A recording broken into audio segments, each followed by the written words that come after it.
2025 को चतुर्मास प्रारंभ हो रहा है, यानी कि भगवान श्री हरि विष्णु 4 महीने के लिए योग निद्रा में जाएंगे। क्षीर सागर की गहराई में, समुद्र की गहराई में वो विश्राम की स्थिति में होंगे। अब सवाल ये है कि अगर भगवान श्री हरि विष्णु यानी कि सृष्टि के पालन करता ही योग निद्रा में होंगे, विश्राम में होंगे, तो इस सृष्टि को 4 महीने संभालेगा कौन? तो सबसे पहले उनके विश्राम की स्थिति में जाते ही सबसे पहले आता है सावन, यानी कि भगवान भोलेनाथ इस सृष्टि को 1 महीने के लिए संभालते हैं।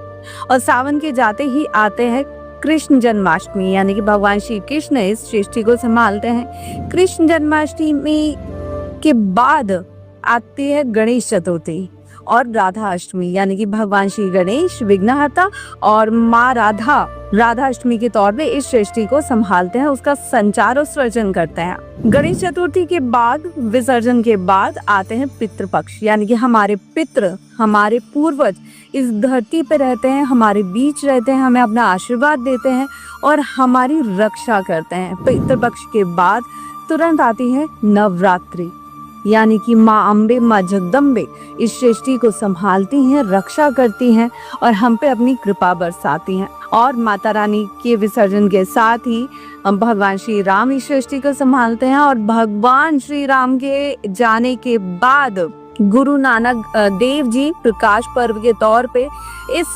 ब्रह्मांड को संभालते हैं।